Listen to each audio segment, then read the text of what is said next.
Welcome to the Real Estate Espresso Podcast, your morning shot of what's new in the world of real estate investing. I'm your host, Victor Menashe. On today's show, we're talking about how even the most experienced of business people can have partnership troubles. It's a cautionary tale on the real-life scenario that spilled into the public about a week ago. The case is a very public spat between two major players who came together 4 years ago to propose a major redevelopment on the LeBreton Flats site at the edge of downtown Ottawa, Canada. The planned development, spanning 52 acres, was awarded 2 years ago to a proposal from a partnership between the Ottawa Senators NHL team and Trinity Development. The 52-acre development is a mixed-use project consisting of a new hockey arena for the Senators hockey team, recreational ice rinks, retail shops, restaurants, hotels, parks, water features, a public library, and several residential towers. The development would connect to the city via a new light rail system currently under construction, and the plan includes about 4,000 units of residential and a new school. Noticeably absent from the project is sufficient parking for the 28,000 people who utilize the site on any given day. The overwhelming reliance would be on the rail system with a capacity of about 11,000 people per hour, with the opportunity to expand that to 18,000 people per hour. The project is estimated at about $4 billion. The two partners are Eugene Melnyk and John Ruddy.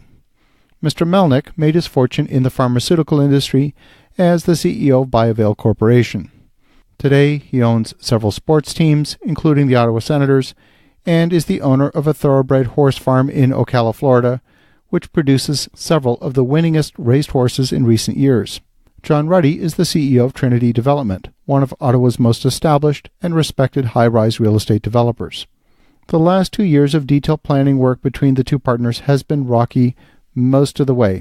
Even the mayor has become involved to try and mediate disputes between the two partners. Last week, the whole thing boiled over with Eugene Melnyk, owner of the Ottawa Senators hockey team, filing suit against his partner Trinity Development for $700 million. At issue in the lawsuit is Trinity's development that is outside the scope of the partner's project. The second project, another condo project next door to LeBreton Flats, was originally designed to provide housing aimed primarily at university students who would connect via the light rail system to the nearby campuses.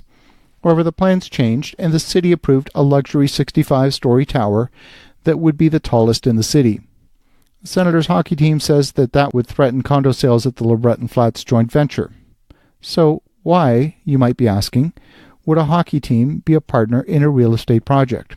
If you go back to the original idea behind bringing a major league team to Ottawa, the primary business case for that venture was the development of the lands around the arena, as opposed to the hockey team on its own. Bruce Firestone, who was the mastermind of bringing the NHL franchise to Ottawa back in the early 1990s, really built the entire business case around real estate. The team was intended to make some money, but the real profits would come from the development of the surrounding lands. Now, sadly, the team went bankrupt in 2003 before being rescued by Eugene Melnyk for $127 million. Major sports teams in Canada do suffer fluctuation in their financial health, and the biggest issue is foreign exchange. The team collects ticket revenue in Canadian dollars and pays most of their players in US dollars. From 2010 to 2013, the Canadian and US dollars were hovering around par value, which means they were almost 1-to-1. Today, the Canadian dollar is around 75 cents US. And the hockey team is getting 25% less revenue, and their largest expense, which is player salaries, have remained constant. It's a broken business model. In order to compensate for that, the hockey team's been looking for other ways to generate revenue. Earlier this year, the franchise refinanced and secured a $135 million loan over 6 years. And if the Forbes magazine valuation of $420 million for the team is accurate, Eugene Melnyk has done a pretty good job. But the business of Major League sports and real estate are very, very different. One of the things that I see is that the two partners have differing goals.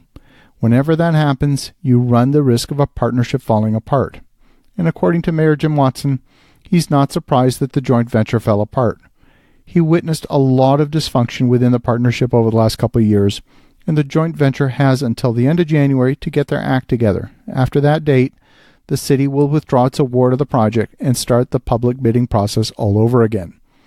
Everything that was spent to date by the developers will be 100% lost. Trinity Development is a traditional condo developer. Their goal is to get in and get out fast. The LeBreton Flats project has a lot of moving parts. Some of the elements of the project will make money. Many of them, like the public library, the elementary school, are simply required for community support. And both these men are not rookies. That makes it all the more surprising that the outcome is a failed partnership. The fact is, it can happen to anyone, at any stage of your career. You need to pay close attention to the relationships you put together. While the projects may seem exciting, their success comes down to the people element. You need to have the right partners on your team, and that means taking the time to have the deep conversations and make sure you have that long-term alignment. Make sure that alignment is really there. So you're thinking about that. Have an awesome day. Examine your own partnerships. I'll talk to you again tomorrow.